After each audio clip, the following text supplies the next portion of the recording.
NASCAR Cup Series' smallest team will be contenders next year because they're really a move to sign Austin Hill. Now, you may know Beard Motorsports is the team that flipped to Talladega in 2019, or the team that only has one full-time employee. But they were founded in 2017 as a super speedway only team. Brendan Gaughan was a driver from 2017 to 2020, Noah Gragson raced from 2021 through 2022, and Justin Allgaier filled in 2022. They've qualified for 5 of the last 6 Daytona 500s. Now, in those 21 races, they garnered 5 top 10s, including Noah Gragson recording the team's best finish of 5th place in the Daytona Summer Race of this year. Now, their average start of 33.2 is nothing to be proud of, but their average finish of 19.5 shows that at the end of the race, they're in it. Now, sadly in 2021, the patriarch of the team, Mark Beard, passed away, but they came back in his honor for Daytona. They DNQ'd for that, and I thought they were done after that, but they came back in 2022. And they're headed into 2023 looking really strong. Now, Austin Hill got his first chance in the Xfinity Series with RCR this year in 2022. Overall, it was a solid season as they made the round of 8 and got 2 wins. But his elite super speedway prowess is what set his season apart, as that's where he got both his wins. He had an average finish of 9.8 and led 268 laps, or 33% of the total laps on super speedways this year.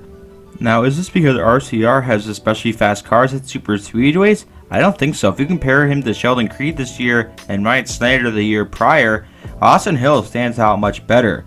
Austin Hill said himself that he has a good feeling of how the air moves and understands the cars really well on super speedways, which could give him an edge in the Cup Series. And on October 28th, the 2 super speedway specialists came to a 6-race deal for the 2023 season. Hill will still compete full-time for RCR in the Xfinity Series, but in the Cup Series, he'll race 6 races for Beard Motorsports. Both Daytona races, both Talladega races, Michigan, and the Chicago Street Course. Now, it's perplexing as to why they're not running Atlanta. The track proved that it's super speedway type racing. And last year, Austin Hill did make his debut at Michigan, so that makes sense. In that race, on a full part-time car for RCR, he finished 18th, a solid performance. At first, Chicago Street Course may seem like a surprising add, but the team attempted the Daytona Road Course race in 2020. And the Chicago Street Course race is definitely the marquee event of the regular season, so there will be a lot of eyes on that race, which could be good for a small team like that. With that all being said, here's why it's a brilliant move. Hill was the best driver in super speedways in the Xfinity Series this year by a long shot, and he could be that same way in Cup.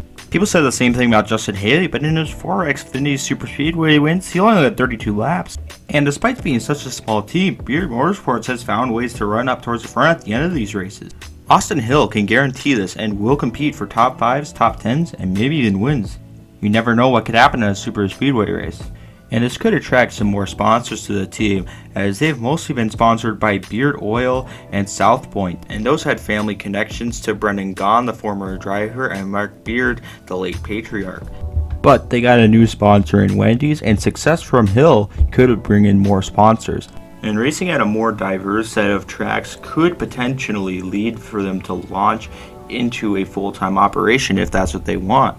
And for Austin Hill, he gets some Cup experience. We saw that was very helpful for Austin Cindric, and being a little older at 28 means that he might not get as many opportunities. But the bottom line is because of Austin Hill's prowess on super speedways, Beard Motorsports are going to be the best they ever are in 2023, and it will provide Austin Hill excellent Cup experience. Say goodbye.